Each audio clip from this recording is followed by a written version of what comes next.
Set. Places, everybody. And action.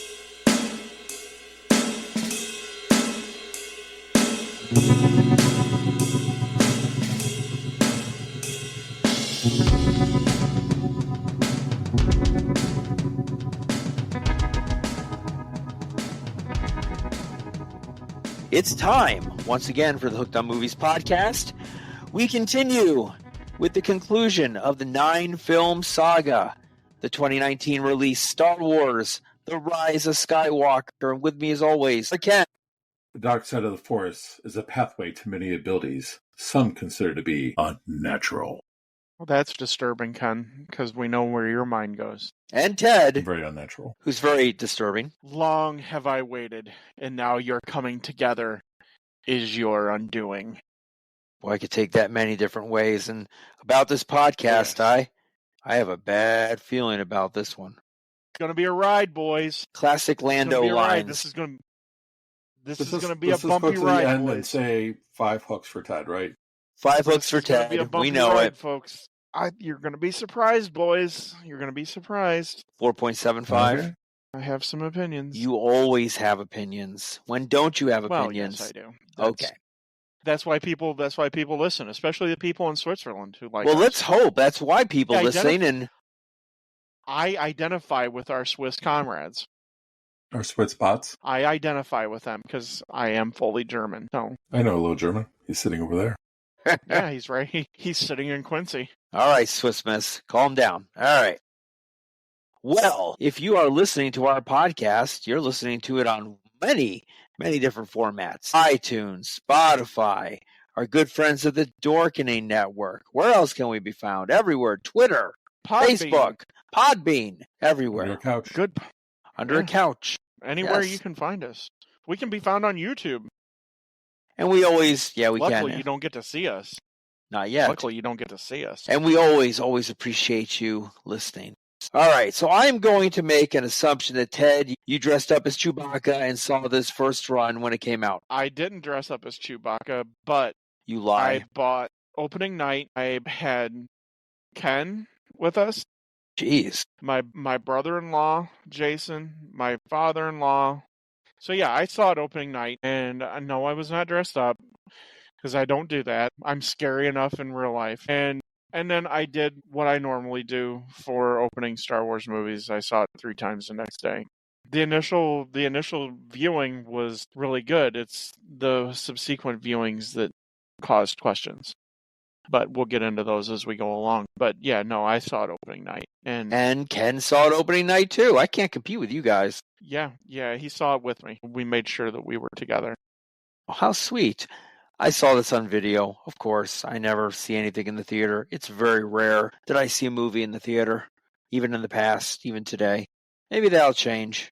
Well, cool. The theater is the best place to see a movie, still. Have you seen all of these Star Wars movies in the theater? Either one of you? I've seen everything except for the original. No, I've seen everyone. Yeah. I think I've seen every Star Wars movie in They the I think re-release the them. only Yeah. the only one I think I haven't seen in the movie theater is Empire Strikes Back. I think that's the only one I haven't seen in the movie theater, and that's ironic since that's my favorite. Yeah, because I saw when they re-released the original with the stupid remakes. Well, the in additions. Yeah, the 1994. additional scenes. Yeah. The first time Lucas decided to screw with the movie, I saw that in '94. Didn't he add Teddy Ruxpin into the movie? Probably. That was what created the whole Han shot first thing, because he decided to change that scene. I do remember seeing which is Cabbage still in Patch the- Kids in the '84 remix. The re-edit, there were No, Cabbage those were Patch Kids. Ewoks. Yeah, no, those were Ewoks. That was Return of the Jedi. No. So yeah, I've seen all of them except Empire in the movie theater. Cool. Well, I've seen none Yeah. of them in the theater, so I'm your complete opposite. Well, let's talk about particulars. I'm sure you've got a lot of them to go through there, Ted. Star Wars, Episode 9, The Rise of Skywalker, directed by J.J. Abrams. And buckle up, boys, because there was 4 writers on this movie. Screenplay by Derek Connolly, Colin Trevorrow, J.J. Abrams, and Chris Terrio.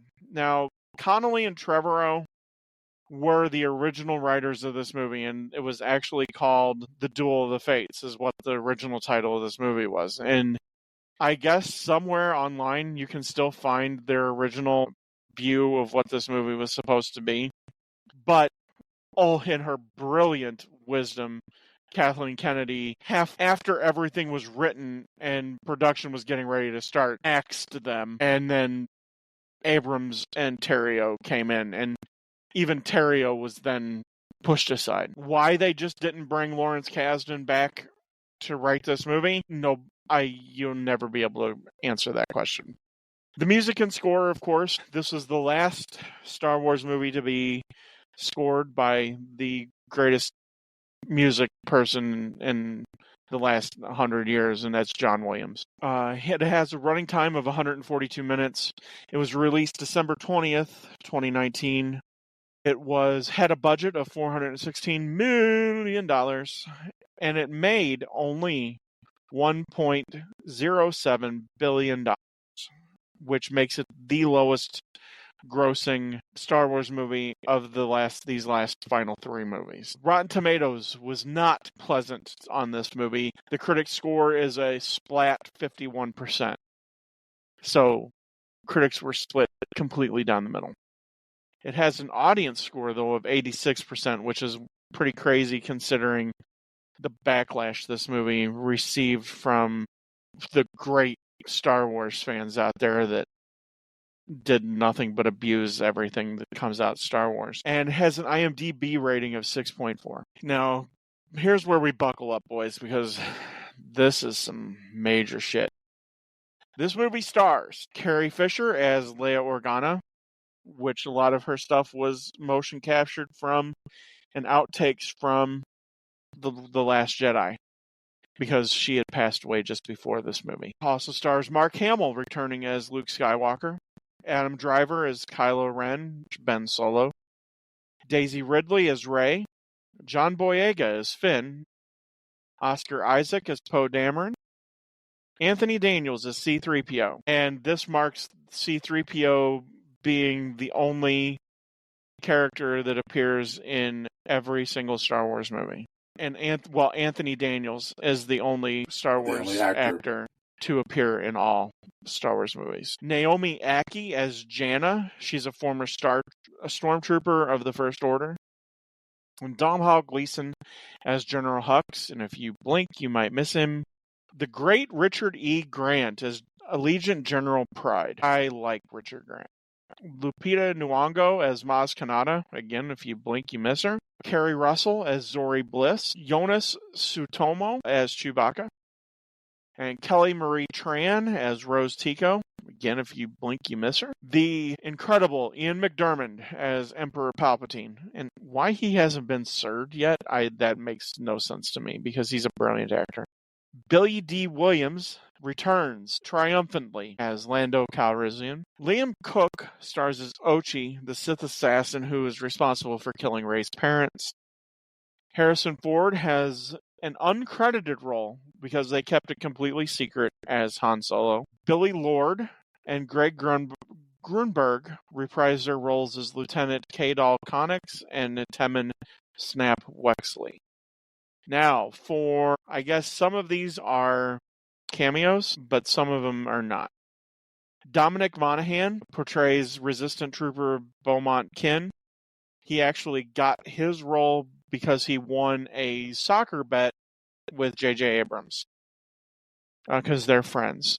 And you might remember Dominic Monaghan. He was in the Lord of the Rings movies. Shirley Henderson voices the new-coming character Babu Frick. Hassan Taj and Lee Towersley perform the role of R2-D2. J.J. Abrams, the director, provides the voice of Dio, and Dio is an homage to the late great heavy metal singer Ronnie James Dio. Martin Wilde, Anton Simpson, Tidy, Lucas Leong, Tom Rogers, Joe Kennard, and Ashley Beck appear as the Knights of Ren. Billy Howell and Jodie Comer appear as Rey's parents, Dathan and Miramar. Dennis Lawson reprises his role as Wedge Antilles. He was Wedge in the original Star Wars movie, And he's also Ewan McGregor's uncle. Ken will love this. Warwick Davis reprises his role as Wicket W. Warwick, who's now the leader of the Ewoks. Yay. Poser John Williams makes his on-screen cameo for the first time in the Star Wars movies. Cameo is Oma Tress. He's a Kijimi bartender. And his name is an anagram for Maestro, because that's what he's referred to on set. And Sally Guinness, Alec Guinness's granddaughter, plays a background First Order officer. Kevin Smith has a cameo as a Kijimi inhabitant. Lin-Manuel Miranda and Jeff Garlin both have cameos as human and alien resistance troopers. And Ed Sheeran, Carl Urban, Dahani Harrison, which is George Harrison's son, Nigel Goodrich, and J.D. Dillard and David Hearn all have cameos as Star Troopers. Now, there's a couple of scenes that have a lot of voice actors. So the first one is Hayden Christensen and James What Earl about Jones. Jerry Mathers? Is he in this? No, he's not in it. I want to know who played the custodian on the ship. So there's two different scenes, one with the Emperor and then one at the end of the movie. There are voices heard. So the first one where the Emperor confronts Kylo Ren, the voices that Kylo Ren hears in his head are Hayden Christensen and James Earl Jones as Anakin Darth Vader, Andy Serkis as Snoke. The voices that appear at the end of the movie with Rey, they are not necessarily in order, but the Jedi that she hears that come to her are Ewan McGregor and Alec Guinness as Obi-Wan Kenobi, Ashley Eckstein as Ashoka Tano, Freddie Prinze Jr. as Kanan Jarrus, Olivia D'Abo as Lumeria Unduli, Frank Oz as Yoda, Liam Neeson as Qui-Gon Jinn, Jennifer Hale as Isla Secura, Samuel L. Jackson as Mace Windu, and Angelique Perrin as Adia Gallia. And Jim Henson as Kermit the Frog. No. So those are the voices that she hears at the end of the Jedi. The last little thing that I have is the Emperor's throne room in this movie was the original conceptual sketch by Ralph McQuarrie for Return of the Jedi. So like the cool throne that he has, that was what was supposed to be conceptualized for Return of the Jedi. Told you it was going to be long. And that's our podcast. Thanks for Thank you, everybody. That's right. Everybody wanted to be a part of this movie. It was this was considered the last Skywalker Star Wars movie. And so everybody wanted to be a part, and J.J. Abrams obviously accommodated. Until it wasn't. Well, we'll see what they decide to do with these new movies. Until these movies actually come out on screen, I will remain skeptical. Because Kathleen Kennedy can't put things on screen anymore. She's an abomination. This is the culmination of her complete screw-ups. This and the Solo movie. Well, I didn't help that Carrie Fisher died. Kathleen Kennedy foobarred this movie beyond all recognition. She's to blame. If there's one person to blame for this, it's not J.J. Abrams, it's not Rian Johnson, it's Kathleen Kennedy. I'm feeling more of a 4.8 of Hooks. I was going to say, I don't feel the 5 here anymore. Yeah. She single-handedly screwed this movie up, and she screwed up the Solo movie. Her decisions led to the mess that was created, and it's unforgivable in my opinion. I think it's time for us to move forward with the setup. So, Eric, why don't you go ahead and just take us into that? 1 year after the Battle of Crate, Kylo Ren obtains a Sith wayfinder on the planet Mustafar that leads him to the hidden planet Exegol. There he finds a resurrected Emperor Palpatine, who reveals himself as the power behind Snoke and the First Order. Palpatine unveils a Sith armada of Star Destroyers and offers it to Kylo if he finds and kills Rey, who is continuing her Jedi training under Resistance leader Leia Organa. Poe Dameron and Finn deliver intelligence from a spy in the First Order that Palpatine is on Exegol. Rey reads in Luke Skywalker's notes that a Sith Wayfinder can lead them there. Rey, Finn, and Poe, Chewbacca, BB-8 C-3PO depart in the Millennium Falcon to desert planet Pisana, where a clue to a wayfinder is hidden, where everyone dances and sings and has a jolly old time there on Pisana. Kylo initiates a force bond with Rey to discover her location. He travels to Pisana with his warrior subordinates, the Knights of Ren. With Lando Calrissian's help, Rey and her friends find a clue, a dagger inscribed with Sith text. With C-3PO's programming forbids him from interpreting, and he remains in the remains of the Sith assassin named Ochi and his ship, which Rey recognizes. Rey senses Kylo nearby and faces him while the First Order captures the Falcon, Chewbacca, and the dagger. Attempting to save Chewbacca, Rey accidentally destroys a First Order transport with Force lightning. Believing Chewbacca is dead, the group escapes on Ochi's ship. Wow, that's a lot to...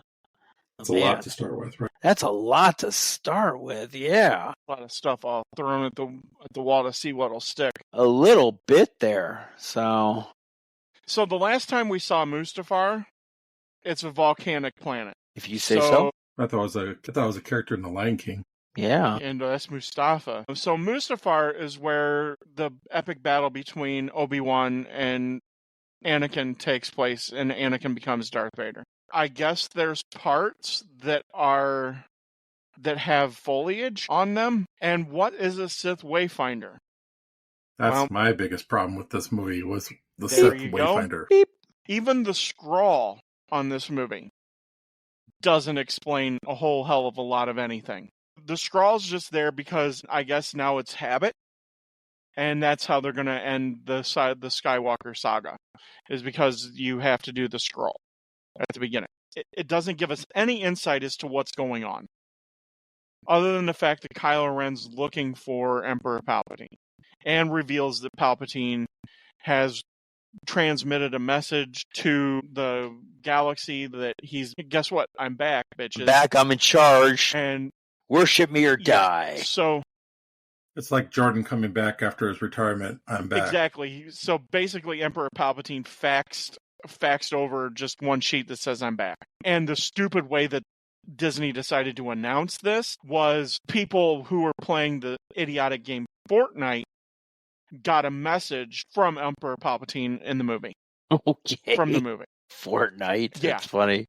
That's another Kathleen Kennedy idea. I thought it happened at a convention in Chicago. No. That was Star Wars Celebration, and that's where Ian McDiarmid came out to say that he was reprising his role. The actual message that supposedly Palpatine sent to the galaxy was sent out through Fortnite. This would have all been nice, and it's beautifully shot. This whole fight on Mustafar is beautifully shot. J.J. Abrams does a great job of shooting it. There is just less than zero context as to what he's looking for, why it's on Mustafar, other than the fact that that's where Vader's... Well, we find out at the beginning with the scroll at the beginning of the movie what he's doing. Yeah, he's looking for Palpatine. That's all we get. We don't get anything about a Wayfinder, and there's no dialogue. There's just this battle. And then he picks up this thing. In Rogue One, we see Vader's castle. Why is this Wayfinder thing not in Vader's castle on Mustafar? It makes no sense. Why is there multiple ones, by the way, too? I mean, is there like 3 or 4 of them? The only excuse that I have to say for that, there's only 2. The only thing is so the Death Star can travel to Exegol. That's the only thing that I can think of. This is dumber than The Force Awakens with the map finding Luke Skywalker. I had a problem with that. Much dumber. This is just doesn't make any sense. And how they play it off. Well, yeah, of course there's a Wayfinder. Of course there's one. Everybody has a Wayfinder. Come on. And this is the only way you can find Exegol. Why didn't they have this in the prequels? Then they would know Palpatine was the bad guy, and then we would have been done the first movie. Bingo, Ken. I think you both would agree I have an above average knowledge of Star Wars. Nerd. I had no idea what Exegol was. Do you know why? Because I never read the original comic books. If you wanted to know what Exegol was, you had to have read the comic books. The way they introduce Exegol, you don't even get an explanation. Kylo Ren just finds this little pyramid thing, and he ends up on Exegol. Like, we're supposed to know that this place exists. And it's supposed to be the most difficult place to get to. Exactly.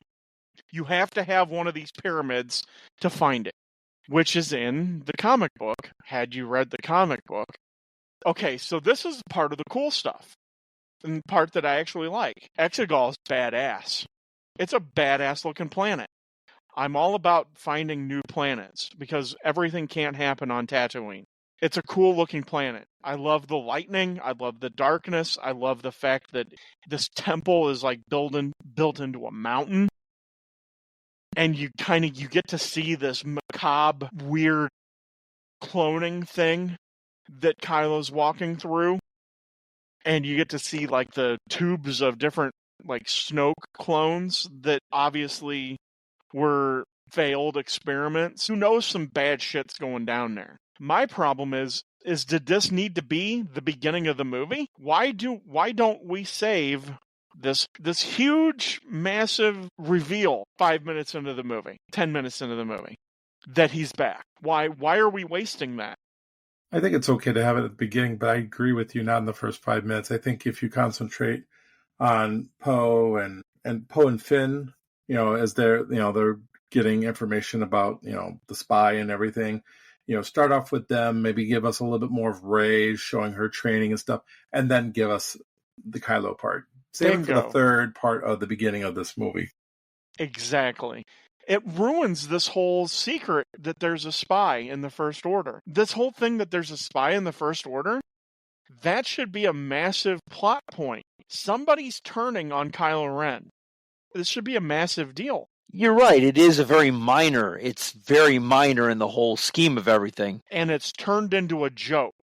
Yeah, I agree. This is where there's different movies going on in this thing. It's not played off as serious. Really quick, though, before we go into all that, I want to say the other problem I have with this beginning here, besides the wonderful Wayfinder, I mean, that's what you should have. That should have been the name of the movie, The Wonderful Wayfinder. Having your kids GPS tags so you can see where they are every single time. It's like Live 360. Yeah, something like that. But my biggest problem here is he gets to show the fleet that he's amassed. I'm sorry, but that is just way too many ships for me to see at the beginning of this movie. That's a lot of ships. Where do they get the manpower? Where do they build these ships from? I mean, it's just... I completely understand that. I'm willing to forgive that. I'm not. Had this reveal not been in the first 10 minutes of the movie. I have a problem with it just because it's just too much. There's one thing about against all odds. It's another thing where you just stack them like there's like impossible odds. It's like there's just no way. I agree. Possible, and it just bothers me that this is like this. I don't disagree. It's unfair. I have a perfect way of fixing this. You shot all three movies at the same time. Then done the Lord of the Rings type of thing? Exactly. Yeah, okay, I can understand that. The other way you fix this, in Star Wars canon, there is a way to fix this fleet problem. And it's to incorporate Grand Admiral Thrawn, which is the character that Richard Grant was supposed to play. He was supposed to be brought in as Grand Admiral Thrawn. Grand Admiral Thrawn, if you go to the Timothy Zahn books, which were considered the sequels for the longest time, he has taken control of the fleet that was left after the final battles of the Empire versus the Rebellion. And they are in a far-off system, and they've been in hiding. Have him come and be that fleet that Kylo Ren's going to take over. This is very simple. Now, granted, you don't get the really cool reveal of them coming up out of the ground, but you also get to... That's stupid, though. I mean, it looks great, but it looks great. It looks great. It looks great. Though. How big is this planet anyway that you could have like ships just come, through the planet. I mean, come on. Yeah. But you also get to incorporate this beloved character from Star Wars canon and Grand Admiral Thrawn that Dave Filoni then has to resurrect in the Ashoka Tano TV series on Disney+. I don't know. Also, too, my question is, and this is a question that J.J. Abrams has never been able to answer and refuses to answer, was the idea that Palpatine was going to be the puppet master, was that the idea all along? I doubt it. Because if it was, there should have been hints. Yep. No, I don't think it was. I really don't. I think a lot of stuff is written on the fly. Either. Because Ian McDiarmid, right after he made his appearance at Star Wars Celebration, which was in Chicago, and that was massive when that happened. When he gave his first interview after that, he said he never thought he would ever play the Emperor ever again. I think JJ is trying to fix some things that The Last Jedi did. Because let's be honest, which is stupid. There wasn't a lot of fan service done on The Last Jedi. A lot of people were upset about Snoke and everything. And then in between, of course, we got Carrie Fisher passing away. You know, this movie was supposed to be focusing on her. Right. Yeah, she got in Kathleen Kennedy's face.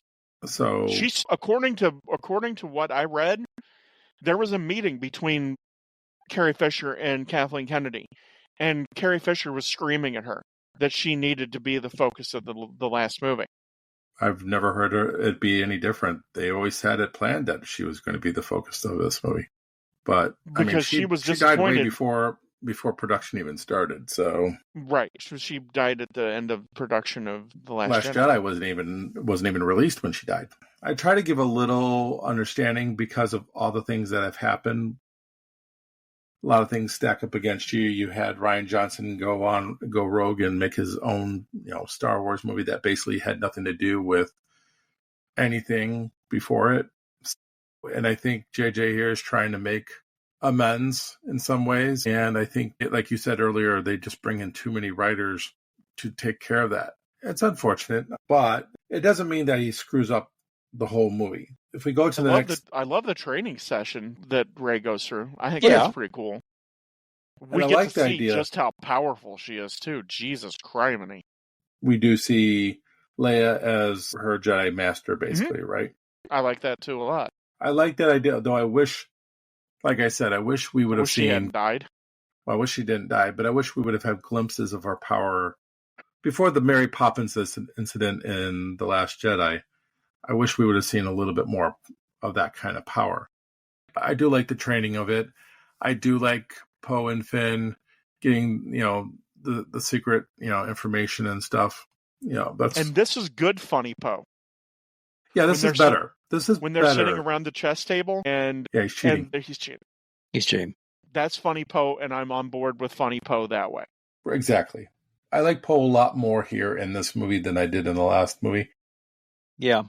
He's matured. And I like the fact that they pin him and Finn together more often here and develop that friendship, which was very good to start with in The Force Awakens. And one of the worst things that The Last Jedi did was they separated all three of these characters, and kind of did that with Empire Strikes Back, right?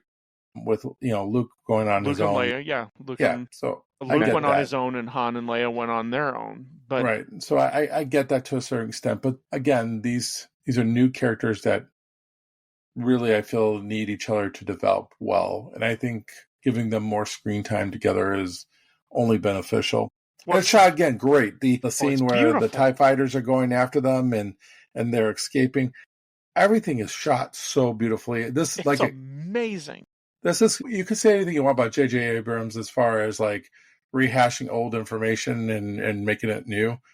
But, with the eye test, though, it looks great. I mean, it's the best looking, like we said earlier in the other podcast, it's the best looking Star Wars by far. It kicks the other ones, unfortunately, down to the curb. These three movies are shot just amazingly. And I like the fact that Rey has been reading Luke's notes and figures out where Exegol is. See, she provides, here's a novel idea. She explains what this Wayfinder is because she was reading Luke's notes. Why isn't that explained at the beginning? Why isn't the first scene we get? Because every Star Wars has to start off with a ship. Yeah, that's true. Okay, yeah. Got it. We can do that, but then immediately move into her figuring out and discovering what this Wayfinder is and explains what the Wayfinder is. Because she explains it to not only to Leia, but to us what exactly this little pyramid thing is. And now all of a sudden, this little thing has meaning. Okay, cool. Now we're off. We're off to find this. Now there's a point. There's a point to the movie. And I love the interaction between Poe and Rey because it's what we all thought. We need you out there with us. You're our best fighter. And she's like, you know what you are. You're maddening. I love that interaction. You dropped a tree on him when talking about BB-8. Their interactions are awesome that way. And I love that. That's really cool. Everybody understands all these droids, by the way. How does Poe know what BB-8 is saying? I mean, is there like a universal translator that they have in their ear? Luke knows what R2 says. Does he? Yeah, he does. No, he does all the time. In the original. Well, towards the very end of A New Hope, he starts to understand him. Well, no, he's Han Solo translated through the ship. That's how he knows. How does Han Solo know what Chewbacca says? That's different. They've been partners forever, right? I mean, I guess we don't know how long Poe and BB-8 have been. Well, so now he speaks Wookiee. Wookiee. BB-8 is Poe's puppy. That's his best buddy. So yeah, I don't have any problem with that. How about the light skip jumping? Do we like light skip jumping? I have a big problem with light skip jumping. I don't know if I have a problem with it, but it is. I don't understand why it is such a big deal to do it. Like when he did it. No, when you go to the original movie, okay, Han Solo tells you why you have to put coordinates into right. Exactly. Before you do into light speed, and to do this consistently, maybe once was okay, but to do it multiple times, and not only does he do it, but the TIE fighters. They do it too, and I have a problem. And does TIE fighters usually have the ability to go to light speed? No, because we found out from the original Death Star that they were too far out to be on their own. I thought they were just like caught into his light speed of when we're just following him, kind of stuck with him. Light speed is like a Hoover. Yeah, kind of like a Hoover. Yeah, because you're right. I knew the TIE fighters they can't do light speed. I don't like the light speed jump thing, the light speed skipping. The part that I do like is you get to see a lot of the different planets, which were all imagined planets by Ralph McQuarrie that were drawn for George Lucas for the original Star Wars and Empire Strikes Back. Yeah, no, it's kind of ridiculous because, like Han said, what is it? He says, he goes, traveling through space isn't like cropped and dust cropping, boy. Yeah.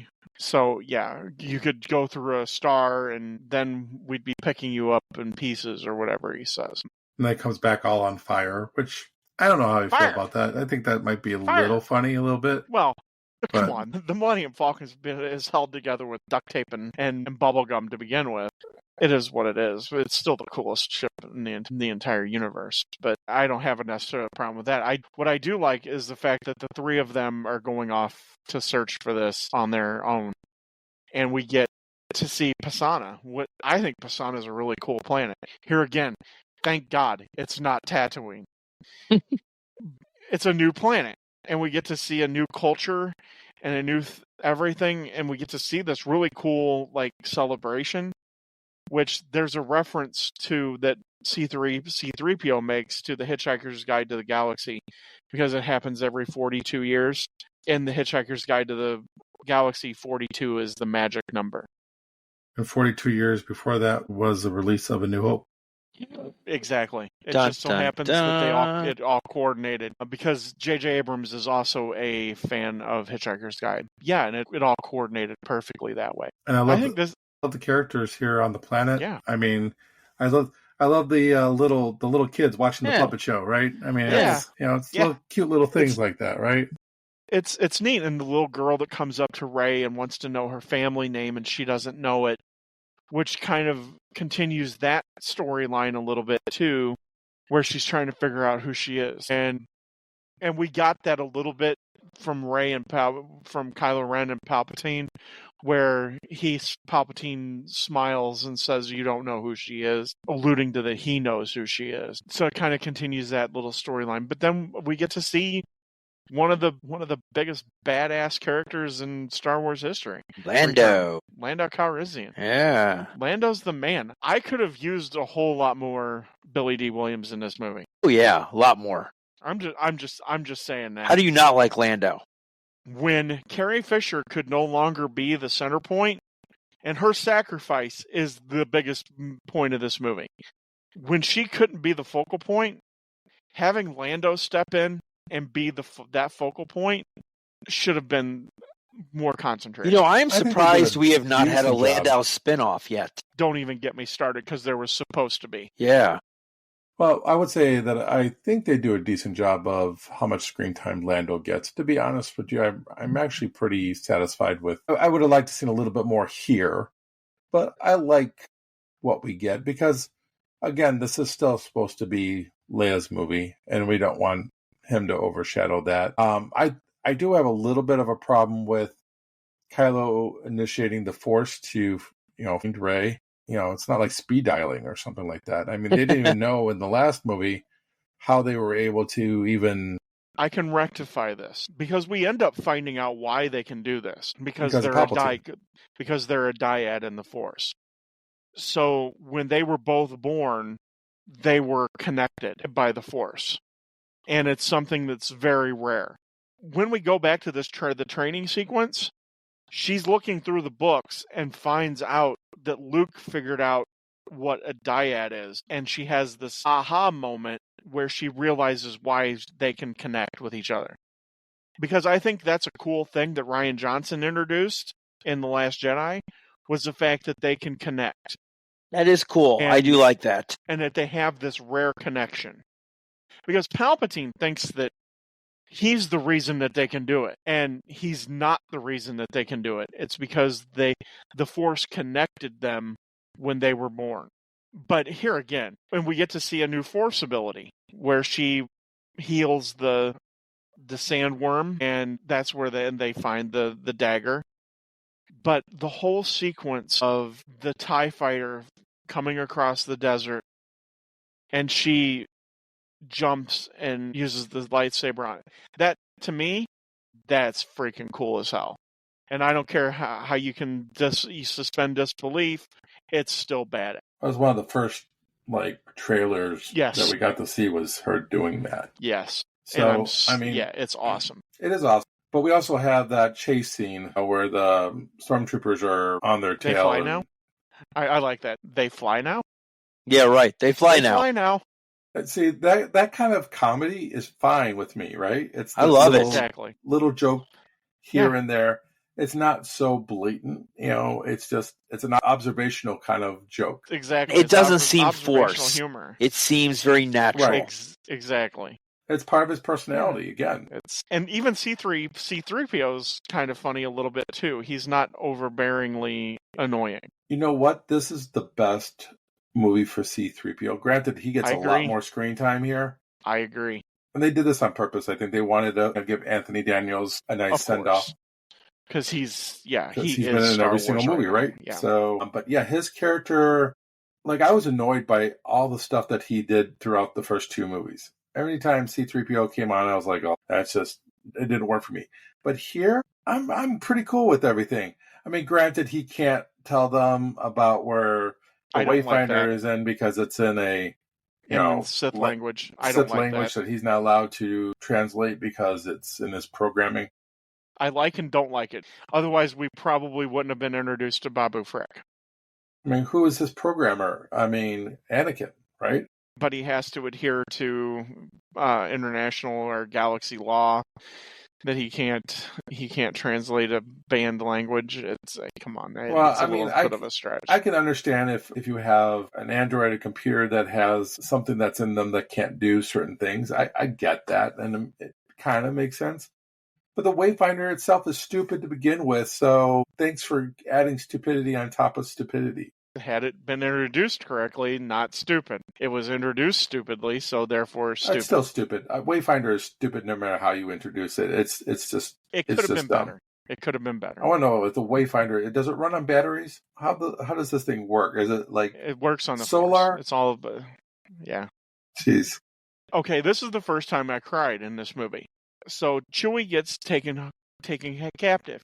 It looks like he's dead, but we get to see Rey use Force lightning for the first time, and which is kind of cool. To understand a little bit, and I like the reason that Kylo Ren gives.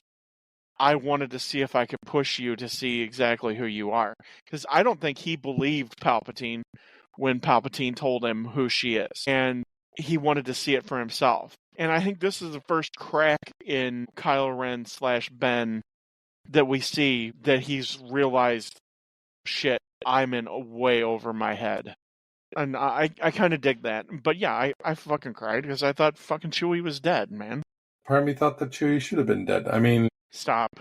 You're killing off everybody else, but you're going to save Chewie and you're going to save because Lando. Chewie's awesome. I mean... Because Chewie's awesome.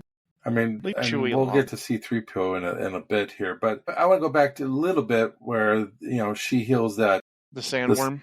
Was it a snake, though? Or? Snake, yeah. Sandworm, yeah, snake, yeah. Something. It's a very Dune-esque character. Yeah, but I liked how C-3PO reacted to it, because that was like a very vintage C-3PO type of... It was good.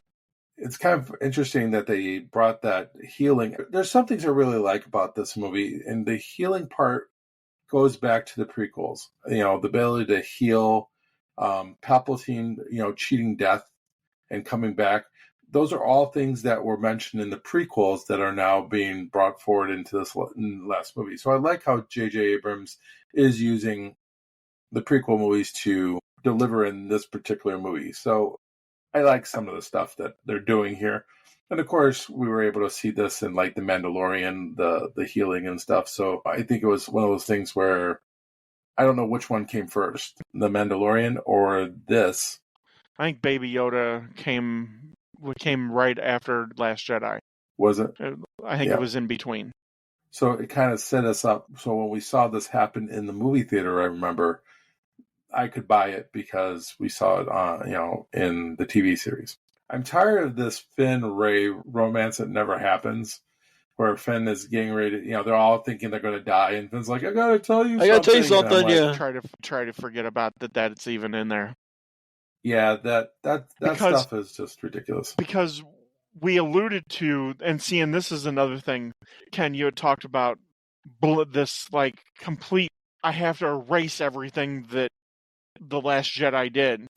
There is no Rose Tico in this movie. Barely at all. And she was obviously smitten with Finn at the end of the Last Jedi. And now she's less than an afterthought. That's bullshit. She was a good character.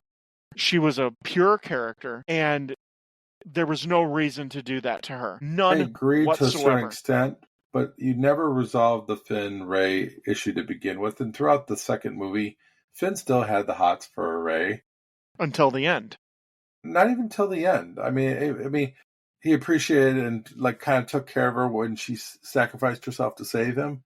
I get that, but they kissed. They had a Han and Leia moment. They kissed, but she kissed him, and I don't think he reciprocated from my memory of that movie.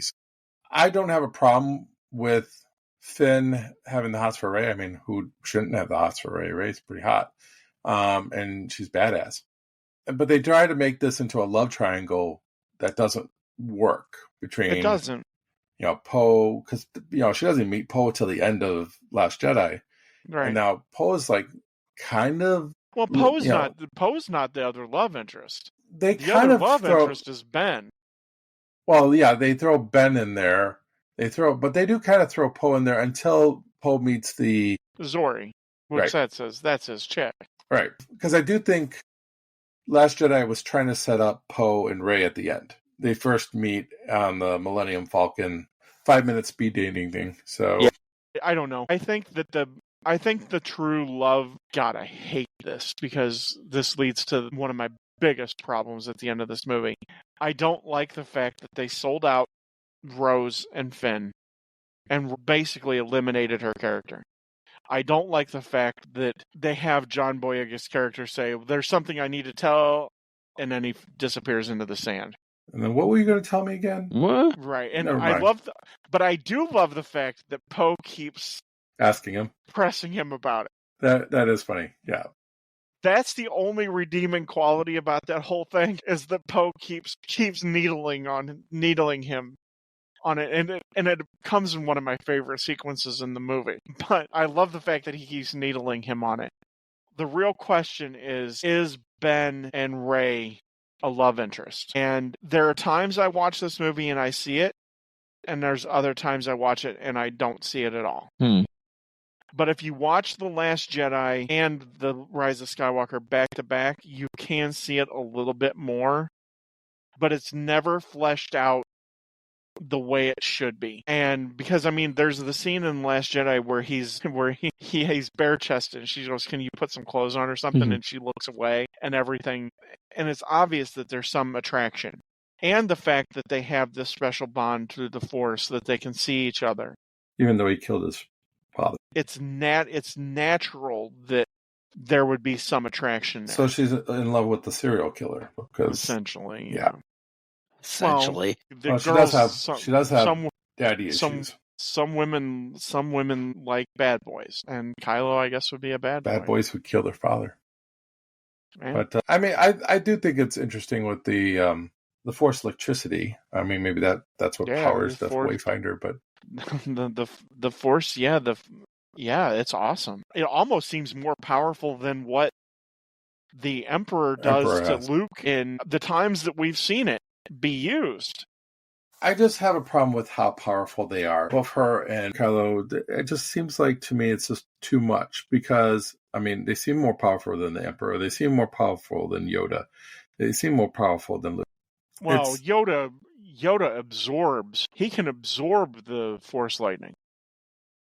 He can. So, he's still super powerful. When we see him in Empire Strikes Back lift the X-Wing out of the swamp. It takes stuff out of him. It's not easy for them. It's just like, watch me pull this ship, and it doesn't take anything out of me. And then I have the they're also a lot younger too. They're younger, but they also are not masters of their craft either. And that's why we also see the explosion of it, because she doesn't know how to harness her power. Right. So I have a little problem with her being as powerful as she is. I wouldn't mind seeing her powerful at the end. It makes sense as why she's that powerful. I guess, but when we finally find out exactly who she is. I guess. Eric, why don't you give us the build? I can't believe we're starting on the build. This was doomed to be this because there's so much wrong with this. All right, the build. They travel to Kijimi, where the droid smith Babu Frick extracts the Sith text from C-3PO's memory, revealing the Wayfinder's coordinates. Rey senses Chewbacca is alive aboard the First Order Star Destroyer, so the group stages a rescue with the smuggler Zori's help. I like Zori. Rey recovers the dagger and experiences repressed memories of her parents. She duels Kylo, who reveals that Palpatine is her paternal grandfather, foreseeing her power. Dun, dun, dun. Dun. Palpatine has ordered Ochi to find the young Rey, but her parents hid her on Jakku, prompting Ochi to kill them with the dagger. Despite Kylo, General Hux saves Poe, Finn, and Chewbacca from execution, revealing himself as the spy. Dun. Dun, dun. Rey and her friends escape while Hux is executed by Allegiant General Pride. What a great name. The group flies the Falcon to the Wayfinder's coordinates on a moon in the Endor system. Yay, we're going back to Endor. There, Yay! they find renegade stormtroopers led by Janna, who they recruit to the Resistance. Rey retrieves the Wayfinder from the wreckage of the second Death Star. Pretty cool looking. But she is met by Kylo, who destroys the Wayfinder and duels her. In a dying act, Leia distracts Kylo through the Force, and Rey impales him. Sensing Leia's death and the overcome by guilt, Rey heals Kylo and takes the TIE fighter to exile herself on Actu. Meanwhile, Kylo converses with a memory of his father, Han Solo.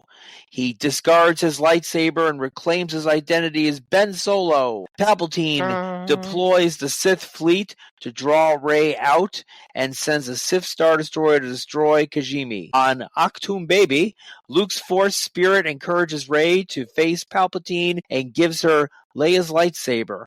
Rey leaves for Enagal in Luke's X-Wing fighter using the Wayfinder from Ben's ship. Again, a lot of info. Babu Frick. There's some cool things in here. I like Babu Frick. He might be the best thing in this whole He's movie. He's not the best thing in the movie. He's like a little Italian. Italian. He's like a little Italian stereotype. He's like, yes, he is. Yes, he's a much better Italian stereotype than Watto was. Yes, I like it when they raise CP3PO's brain, his mind, his memory, whatever, and he's like, "This is my longest friend." Yeah, right. Yeah. And Babu like he buys into it. Yeah. No, he is cool, and I loved it when he popped back up in the Mandalorian TV series. Mhm. He's the coolest thing. Because I do like Dio, the circular droid that He's always saying thank you and hello. Ship. Right. Don't touch me. Don't touch me. And it's sad because, and this is the whole thing. Like sometimes droids are looked at as pets. Yeah. Because Rey says that he was abused. Yeah. Right. And it makes sense, and you feel for this. It's so stupid, but I have a feeling for that droid because you know that he was then probably mistreated and not treated well. Like he has a squeaky wheel, and nobody thought to take care of him. But they're assholes at C-3PO. Yeah. But okay, the smaller droids that can't talk, we're gonna love them. Right. But the one who can actually speak English, we're gonna hate on that one. Right. Well, he can be a little bit annoying because he is like basically C-3PO is Sheldon from The Big Bang Theory. Yes, he's a protocol droid. Yeah, I like that. Yeah, he's Sheldon. Yeah. If C-3PO is essentially an autistic droid with Asperger's, that made me cry. Kind of made me sad, and I wish it would have kept me being sad.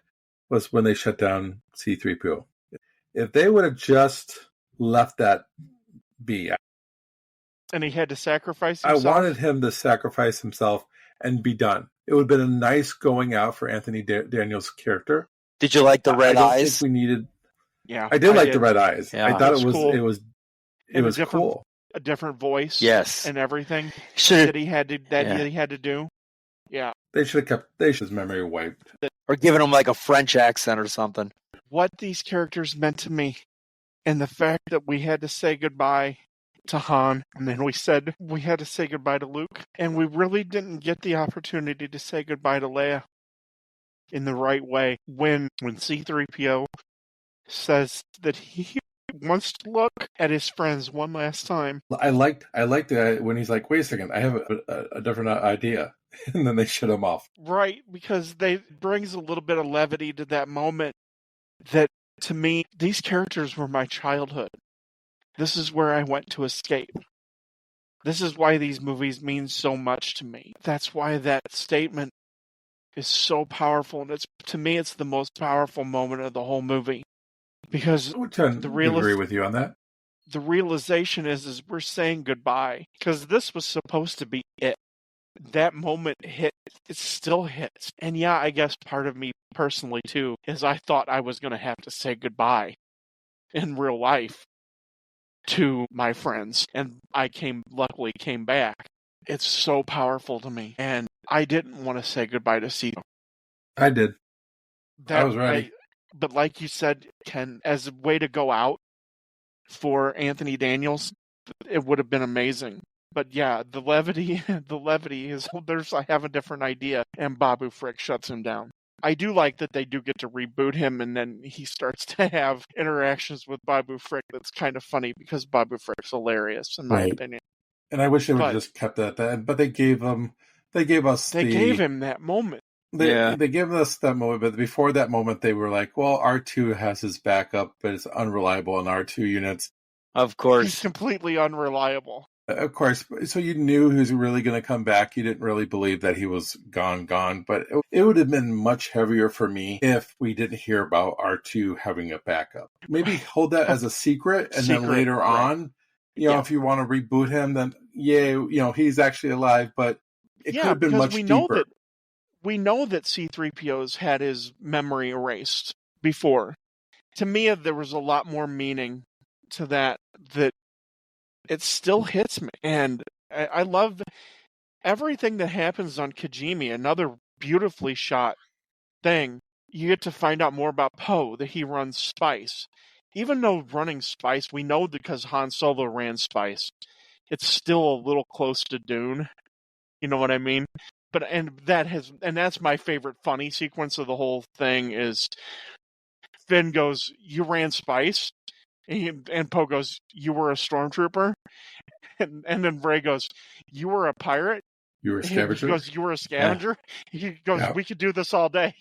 Yeah, I think that's hilarious. And again, it doesn't feel as forced as what we had in The Last Jedi.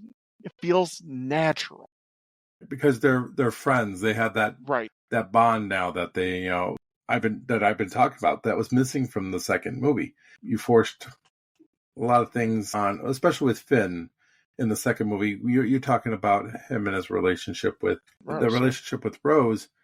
I just feel like you put Finn out there and by himself with Rose, and it kind of disconnected everybody.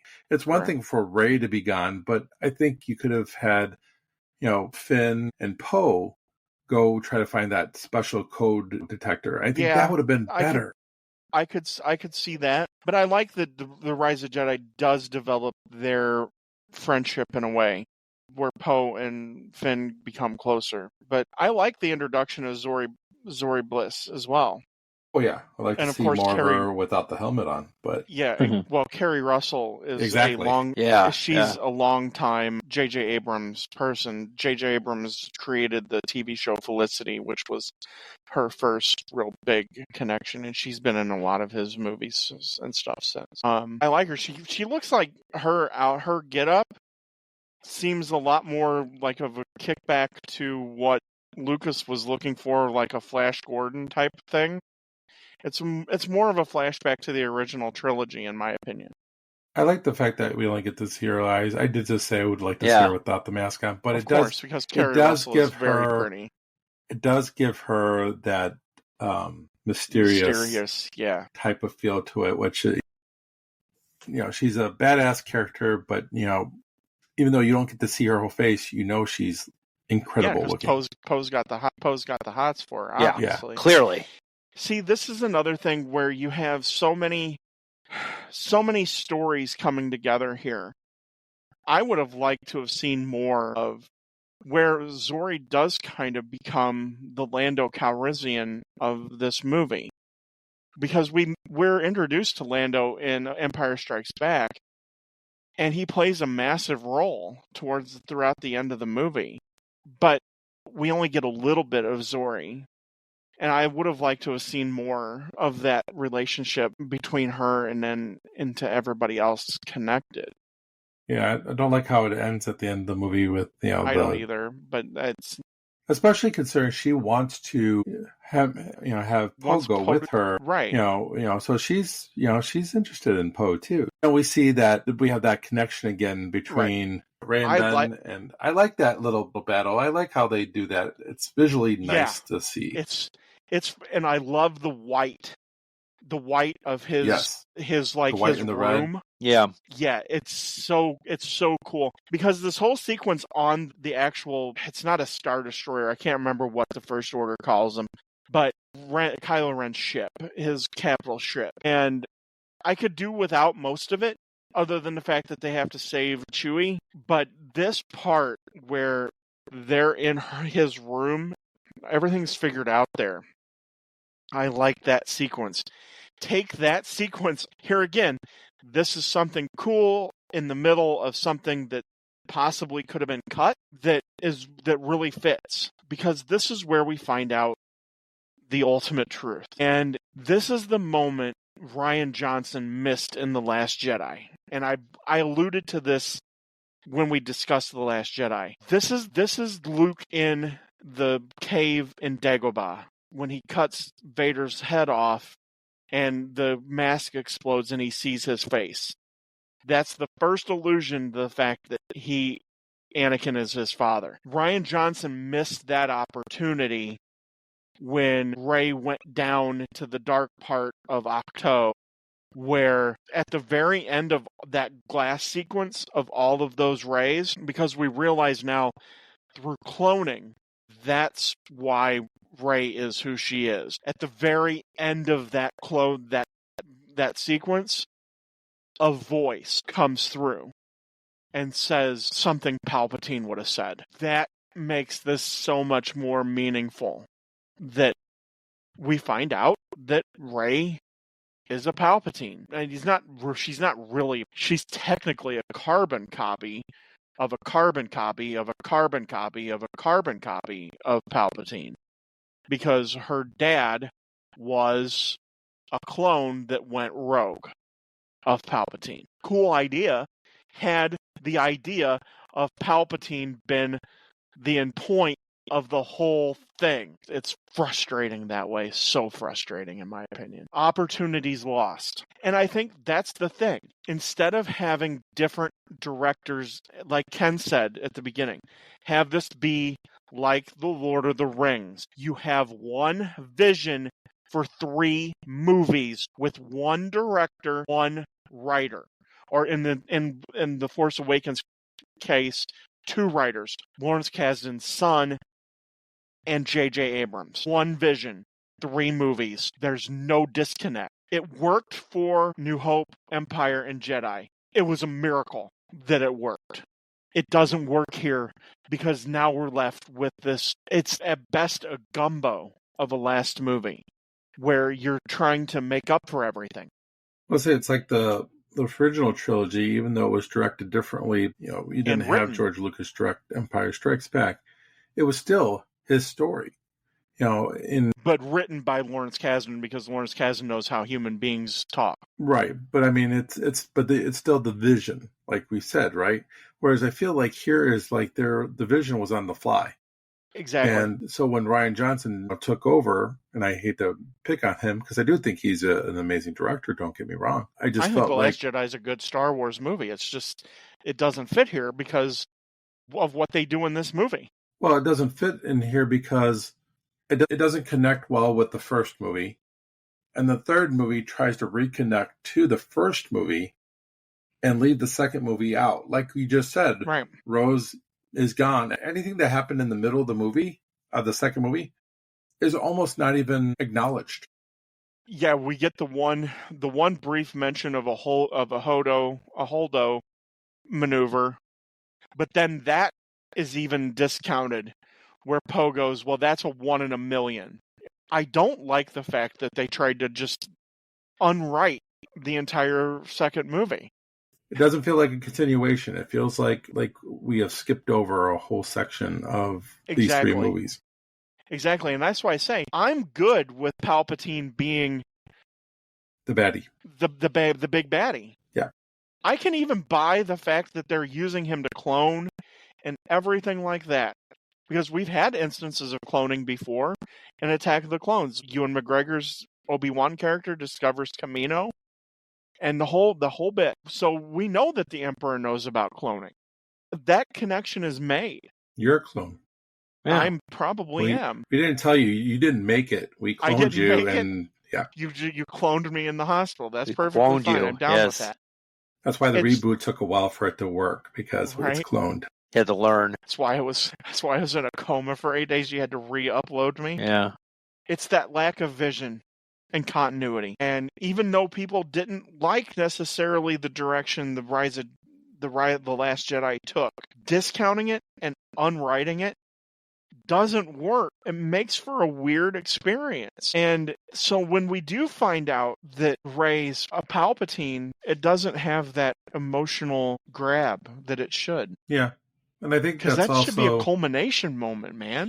That's Yeah. a culmination moment.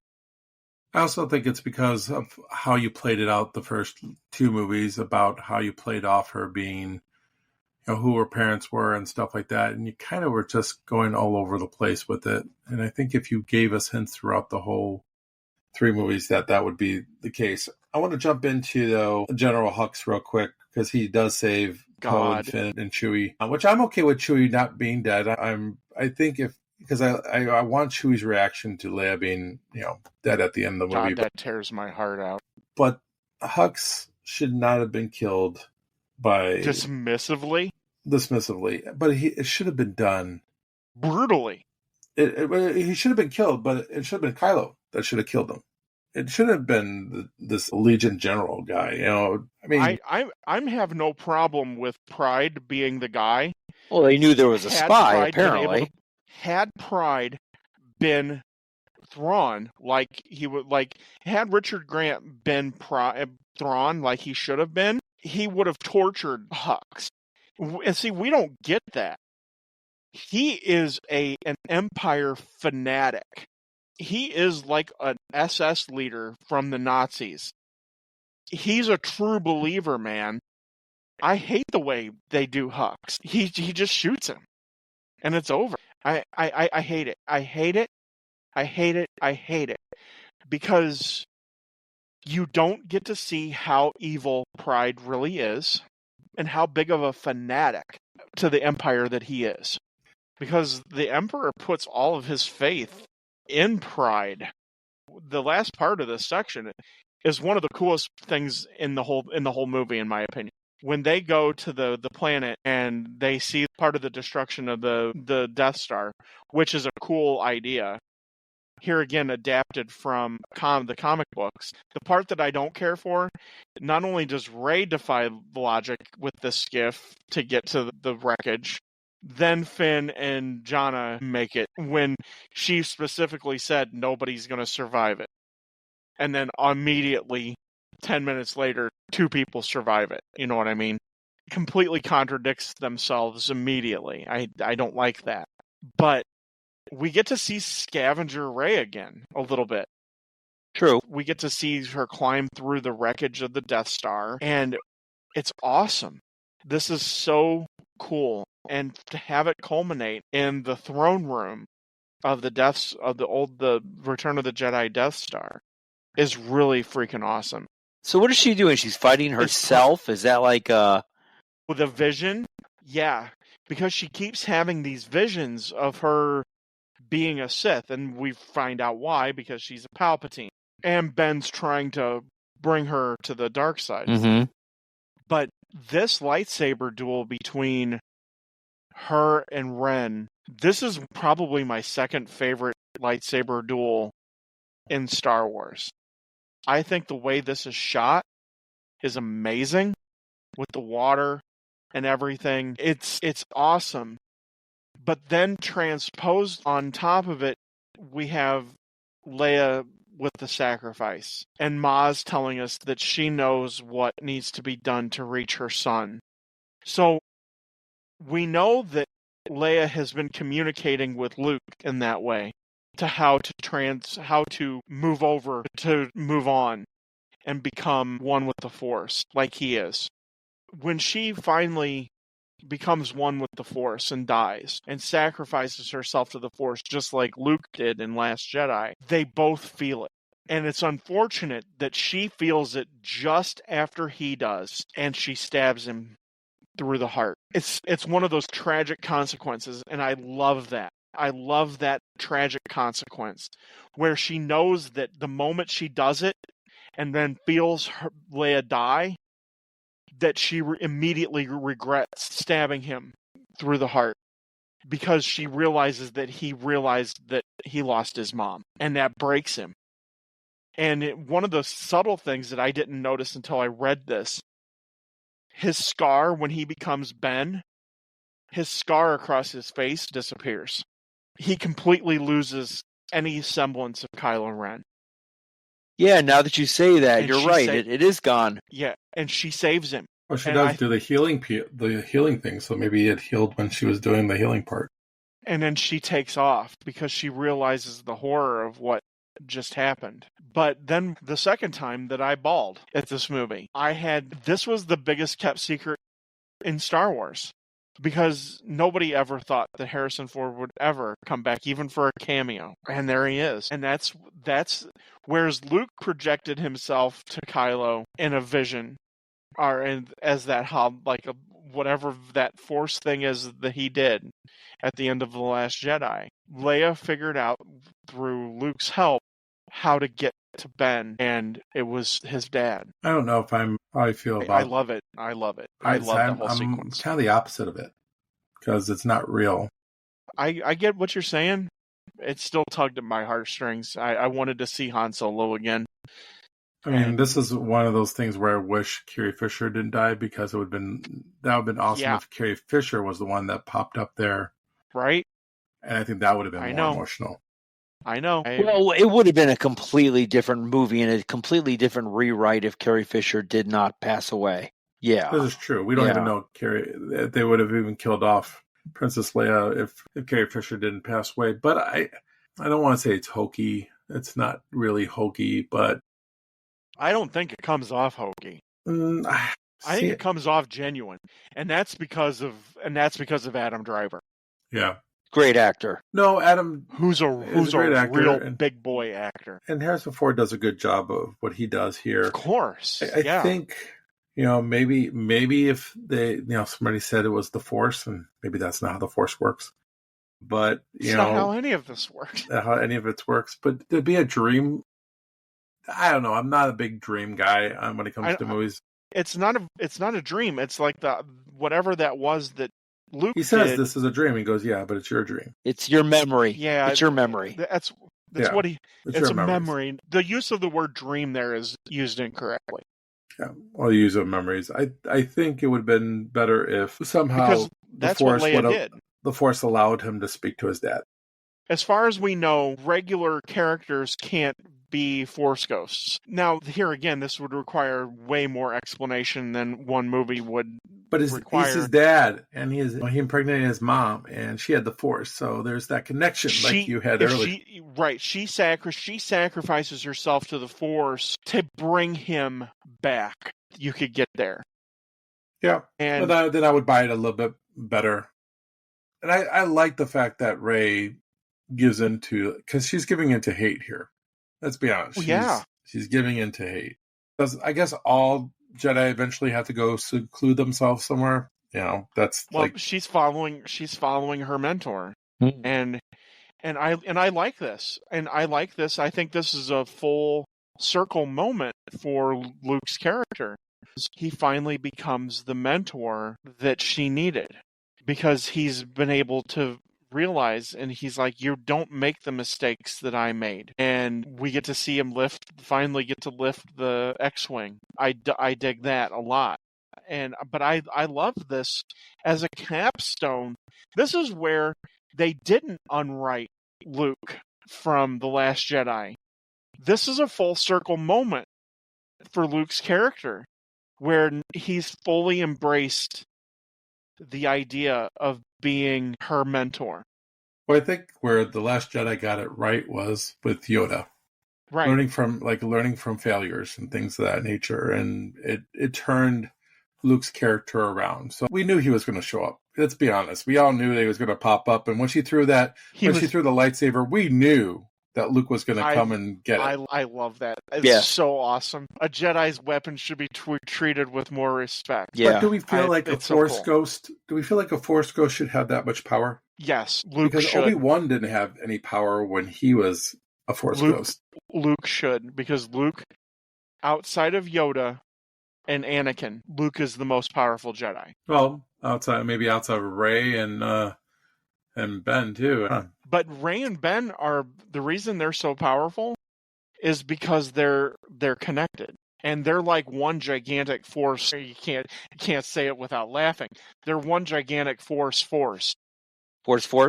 They're like a force megastar, where a supernova, where it's the combining of two people's force powers. What is it, like Super together. Friends combined together into one? Super Friends. Yeah, exactly. It's And the Super Twins. Yeah. But yeah, no, I love this. I love the fact that Luke gives Rey Leia's lightsaber, Mm-hmm. and we get a little bit more as to why Leia stopped training and everything. I like this whole sequence. I think it's really good from the moment they step foot onto the remnants of the Death Star, which is an awesome set, to Octo. I think it's cool. And is this the part of the section too? Because then we get to see the full circle moment of Rey in Red 5 with Luke's helmet on, just like she had an X-Wing fighter helmet on at the beginning of The Force Awakens. Yeah. No, it's it's a cool. full circle moment for them. I love that. I kind of wish that we had a little bit of this backstory on Leia earlier, as far as because of the training with Rey. She not died. Because of the training with Rey, we needed to see why Leia was training her. Right? We don't really get that at the beginning of the movie. The only reason why we even know she has the Force is because of the Mary Poppins thing from the Last Jedi. The Mary Poppins. Yes. Yeah, outside of that, we don't see any Force ever. coming from Leia. But yeah, I think all this is really good. I do think they're righting a lot of wrongs at the end of this movie here, and I think it's hitting its stride. I think much better right here. It's centrally focused. It's not so all over the place. Maybe this was the idea all along at the end here. I don't know, because we don't know about the Palpatine thing, but we probably should go to the end here. So why don't we finish it off here with the sticking the landing? Sticking the landing. Rey transmits her coordinates to R2-D2, allowing the Resistance, now led by Poe and Finn, to follow her to Exegol. There she confronts Palpatine. Debilitated, he demands that she kill him in anger so his spirit can possess her body. The Resistance attacks the Sith fleet while Ben overpowers the Knights of Ren and joins Rey. Palpatine senses their power as a dyad in the Force and drains it to rejuvenate his body. Lando arrives with reinforcements from across the galaxy, including Babu and Zori. Palpatine incapacitates Ben and attacks the Resistance fleet with Force lightning.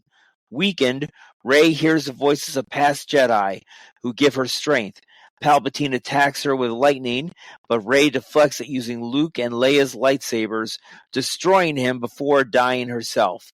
Ben uses the Force to revive Rey, sacrificing himself, and they kiss before he dies. The Resistance destroys the remaining Sith forces, while people across the galaxy rise up against the First Order. The Resistance celebrates their victory. Rey visits Luke's abandoned homestead on Tatooine and buries Luke and Leia's lightsabers. A passerby asks her name. Seeing Luke and Leia's Force spirit nearby, she responds, Rey Skywalker. And so be the end of the movie.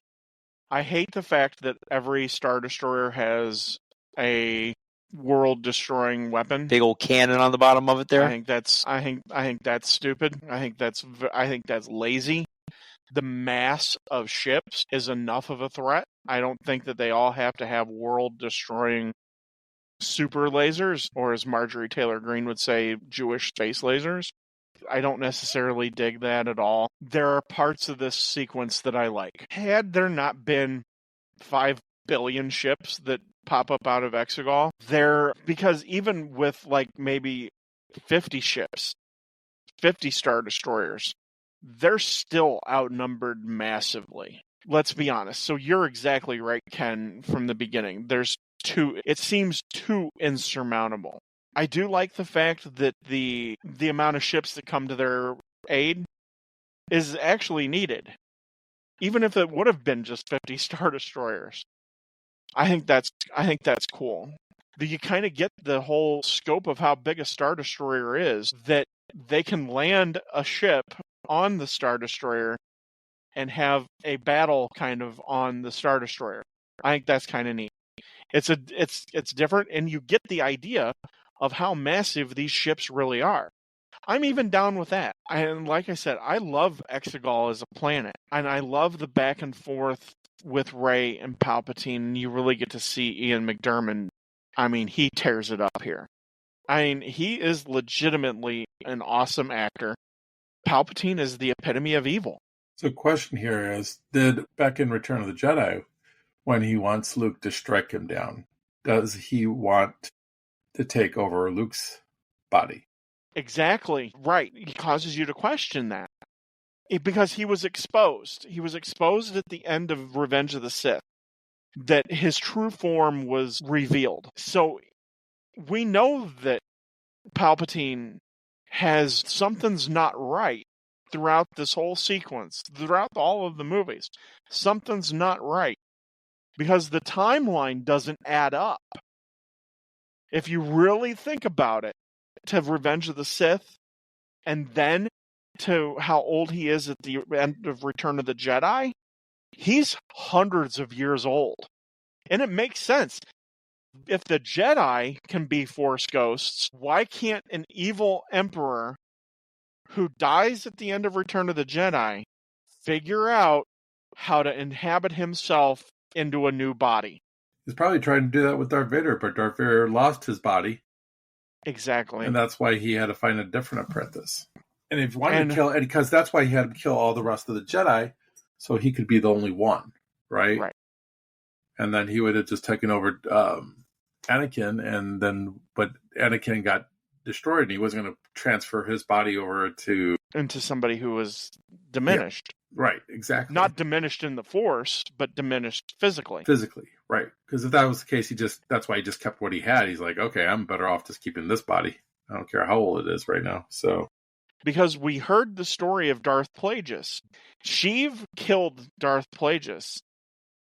And has he been doing this over and over again for quite a while, where he's been inhabiting somebody else's body?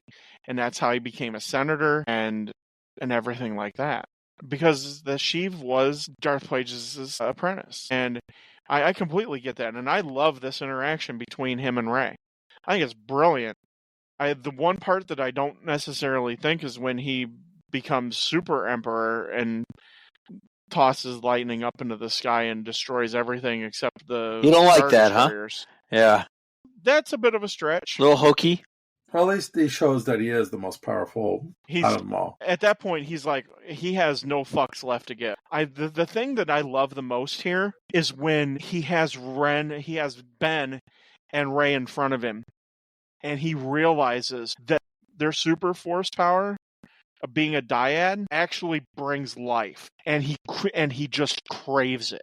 And you can see how that evil maniacal craving that he has. Ian McDiarmid's amazing. I love Ian McDiarmid. I like how Kylo, or we can call him Ben now, comes to the rescue. However, I am not a fan of the lightsaber being able to move from one person transfer? to another. Yeah, I'm not a fan of that. I think it's kind of badass.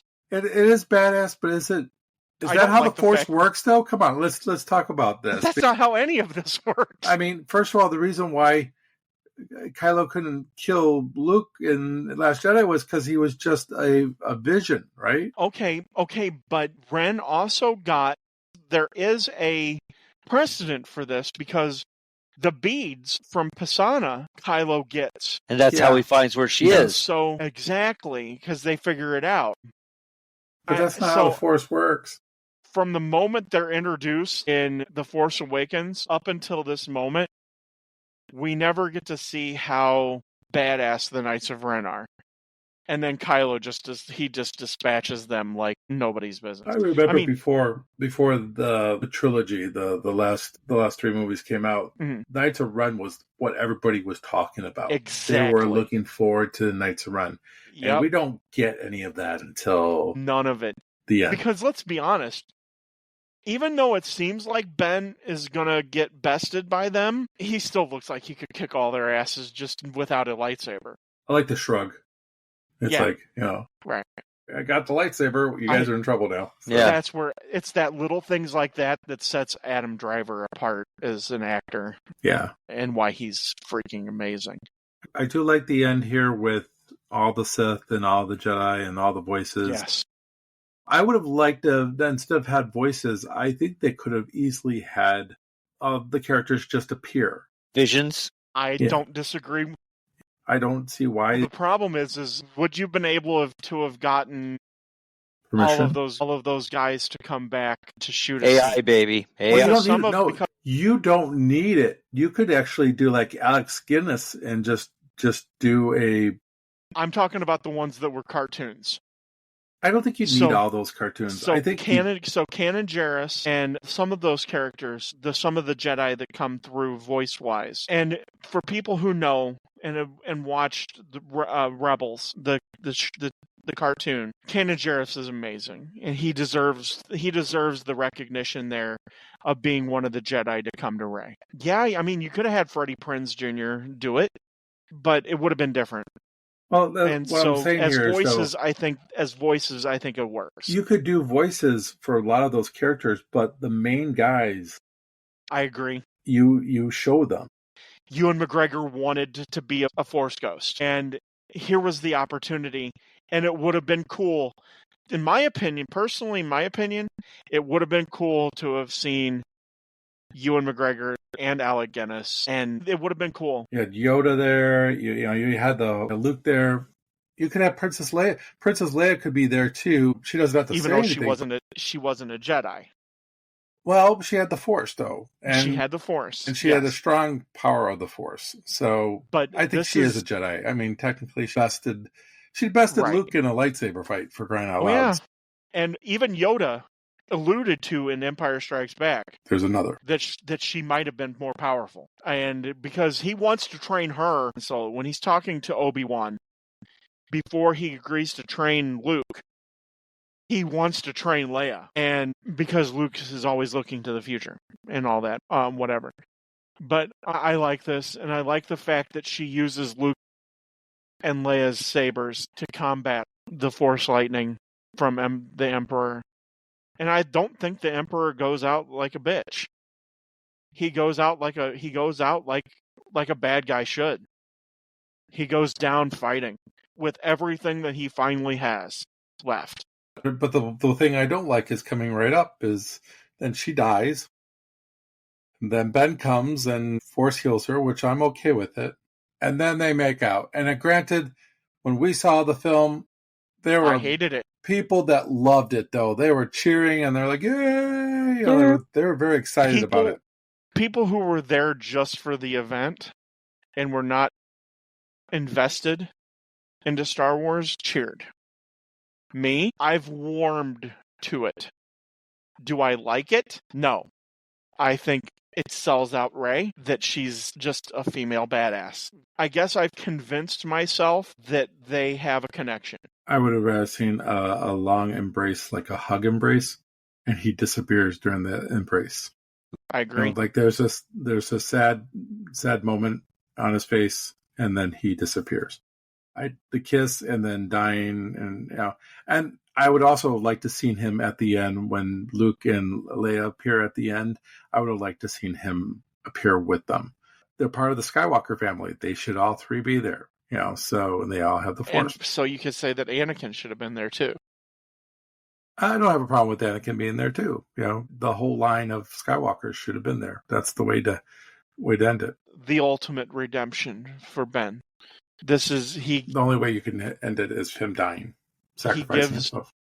Right. He gives the life energy that she gave him to save his life. He gives it back to her. I think that's beautiful. You don't need the kiss. It's beautiful in its own way. And that's showing that he does love her and has that connection to her. You don't need that kiss. No, I don't think so. And it's powerful, in my opinion. And we didn't talk about Poe's interaction with seeing Leia dead and him becoming general and stuff. Yeah. I think that's a very awesome great part that he does, and I love the fact that you have Billy D. Williams come in and say none of us were ready. How did you guys do it? we're just like you. We were thrown into this as well. And I really like that interaction. That's another big boy actor doing big boy actor things. Yeah. I wish Poe was a little bit more stronger during the battle because he almost felt like he was giving up at one particular time. And I didn't want to see that in his character because I felt like his character turned. He had doubts. I don't mind having doubts because he did feel that they were being abandoned. Yeah, but he was apologizing. He was apologizing, and I didn't want to hear the apology. I wanted him to go, right, just keep on pushing on because this is we got to take it to them type of deal. But he was more apologizing for everybody because he felt like they had lost, and that I didn't care for that. And there's one thing that could have been included here. Would have been Chewie and Lando traveling to Coruscant, to the Jedi Temple, and broadcasting from the Jedi Temple to the entire universe, to the entire galaxy, that they need help. I think that would have been cool. And maybe having somebody trying to stop them. Right. They have to overcome something. Something. Yeah. Some remnant, some stormtrooper remnant from, here, General Pride. Have the Knights of Ren be the one trying to stop them. But to have them broadcast that to the galaxy. And I think that would have been cool. But here at the very end, it's a problem when you're trying to wrap up anything. It always seems rushed and forced. I don't necessarily care for it. Everything seems so rushed. But one thing, too, about that sequence you talked about with Poe, the wail of Chewbacca when he finds out that Leia's dead, that is gut-wrenching. That tore my heart out. Because that was pretty much the last human, I mean, Billy D. Williams was still there. I mean, that Lando he had was a still connection there. with. But this was his original crew. This is the original. And I'm not a big fan of him getting the medal at the end here. Oh, no. You can't have a problem with that. I have a problem with that. Hey, everybody's dead. Let's give you the medal now. I mean, wow. It's Han's medal. I get that. She gives him Han's medal. I get that. That means a lot.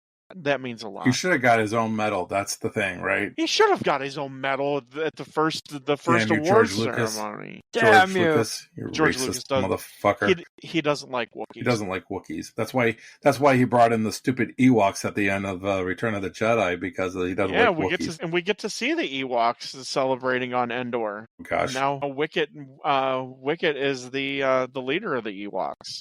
Good for him.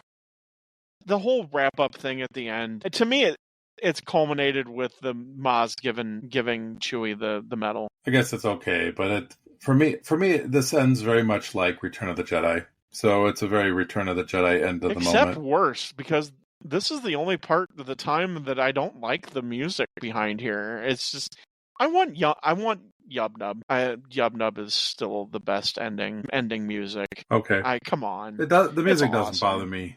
It's awesome. They should have played Yub Nub. But what bothers me was Ray Hu at the end.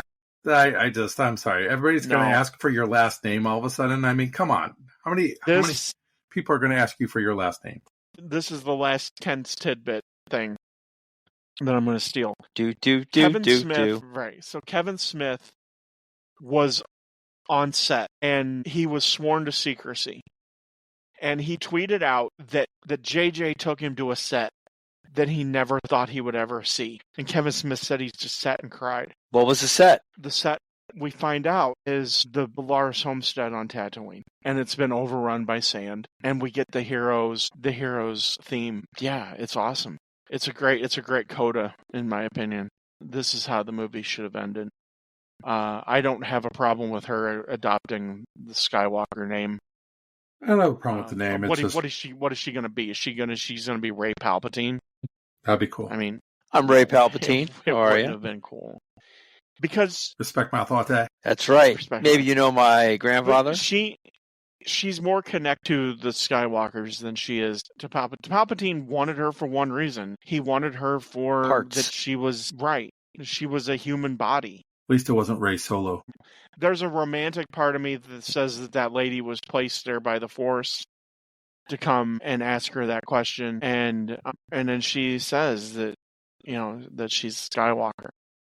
I have no problem with that because we know she's not a Skywalker, but I don't she's mind gonna. that she says that she's a Skywalker. I just don't like everybody asking her what her last name is. I mean, I know they try to set it up earlier in the film at the festival. I think if you didn't do it then, it's fine now at the end. I don't like it. I don't like to try to connect the dots there. That's a stupid way to connect the dots. I'm sorry. Nobody's going to ask who your last name is twice. It just doesn't work. I like it. Why does she have to bury this lightsabers there? Yeah. I don't know. What if she has kids? She can give them to them. She can find them again. It's all good. That's also where the rest of the Skywalkers, that's where Shmi is buried. And Uncle Owen and Aunt Beru are buried there. So are they buried there? Last time we saw them, they were just bones. Yeah, they were barbecued. Anyway. No, I like it. I like the ghost. And I agree with Ken. I don't disagree with Ken at all. Having Ben appear with the two of them and even having Anakin appear would have been okay. Even Obi-Wan being there wouldn't be far from. But Obi-Wan's not a Skywalker. He's not a Skywalker, but he looked over the Skywalkers. Yeah, he protected both of them. And he was Anakin's best friend. It's okay. I think it's time for us to go to final reviews, though. Sad as hell. Yeah, let's go to final reviews. We're going to end it with Ted because I'm curious. Let's kick it off with you, Ken. I like this movie. Overall, I think they did a good job of what I think was a misstep in the last movie. There are some problems, as we all talked about. The Wayfinder especially being the biggest one, in my opinion. I hate those things. I hate that. I hate the map that leads to Skywalker. It's like, why do we have a treasure hunt throughout this whole freaking film? You just don't need it. I like the fact that the three mains here are in it for at least half of the movie, working together. I think that elevates the movie from what it might have been. There are some problems, of course, with sticking Princess Leia character. Sometimes it does feel off. It sometimes feels like, yeah, you could tell that's been edited in. It doesn't feel natural. So I do have some of those problems, but I understand that you want to honor Carrie Fisher and that character's legacy, but it is a little disjointed. But when I watched this movie for the first time in the theater, I walked out and say, I felt more like Star Wars. I felt more like this is Star Wars than The Last Jedi. So really, I'll just wrap it up and just say 3 3/4 of hooks that I'm going to give this. Not quite 4, not quite 3.5. I'm just going to go right in the middle there and say 3.75 hooks. Okay. Well, I am not a Star Wars nerd by any sense of the imagination. I can't remember half the names that you mentioned, Ted. So I kind of look at it as just watching a movie. I'm not as deeply as engulfed in this saga as you are. So I'm kind of looking at it from a different point of view. I don't really know all of the backstory or any of the misguidings of stuff that could have, should have, would have been done. After talking with you, of course, now I have a little bit more detail. But overall, I think the movie's fun. I agree with Ken. It is more like a Star Wars movie. I really enjoyed watching this. I think it is fun. I think if you don't take Star Wars too seriously and you're just watching it kind of like superficial action, you know the characters in the movies that you see. You don't know the books or the backstories or any of these other characters. But if you just know the basic characters of it and just kind of follow it, I think it's a good movie. I enjoyed it. I'm giving it 4 hooks. All right, Ted. Not giving it 5, huh? Okay. I will say this. The movie that is presented here, it does a lot of things right. There are definitely things that I would have changed, and I've been vocal about what I would have changed and what I didn't like. I think the things that I don't like are blamed on one person in particular, and that's Kathleen Kennedy. Kathleen Kennedy should have been fired as the head of Lucasfilm Disney. She should never have been allowed to be on any production decisions going forward. There's a lot of this movie that's a mess. But here's the thing. As a Star Wars person, you can make the connections. It's unfortunate that if someone like Eric, who's not a Star Wars person, it can either be very divisive or you can be on Eric's side where he still digs it. Yeah, kind of as a layman, just going to the movies, watching it once or twice, and going, okay, I get it now. Yeah. The more I've seen this movie, the more I like it. I understand people's criticisms because it is kind of a mess at times. And that's what keeps this from being a 5. This is what keeps this movie from being one of the best Star Wars movies of all. And I can't unsee what I don't like. I will say this, J.J. Abrams made an entirely beautiful movie. As far as it's shot, Rian Johnson and J.J. Abrams deserve credit beyond credit for shooting an amazing set of movies. Yeah, I mean, this movie tugged at my heartstrings too. I mean, this is the end, essentially it's the end of my childhood as far as it comes to these movies. And it's sad in that way, but there's also hope.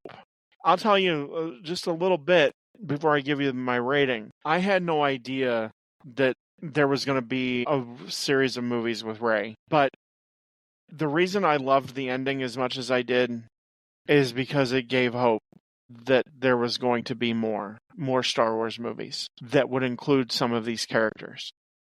I'm on board for that. I was not ready to say goodbye to Rey at that time. And in that sense, this movie for me, it's a 4.25 because there are things that I don't care for and would have done drastically different, and because there is parts of this movie that are a mess. And I think that they did a lot of characters dirty. Characters that I liked, they didn't do them right. And characters I was more interested in that I would have liked to have seen more get short-shifted, in my opinion. But as far as an ending, it's a good ending. So it's 4.25 for me. I love Star Wars. And like I said, it's my childhood. But yeah, there's things I would have changed. Okay. Well, as talking about the fringe movies, what's the next one we're doing, gentlemen? Well, because Andor just released its second and final season to critical acclaim, is one of the best Disney Star Wars things that they've done. We're going to do Rogue One, which is this, I guess, technically the sequel to Andor, but also the lead into A New Hope. And so, yeah, Rogue One, which I've found some people don't like Rogue One. I don't understand that, but we'll talk about that. But I guess you can't please everybody, right? As we've come to find out. That is true. All right. Well, that is all the time we have on this episode of Hooked on Movies podcast. As always, thank you for listening, and beep, beep, beep, beep. That's all, folks. May the Force be with you, and see you at the movies. See you next time on Hooked on Movies.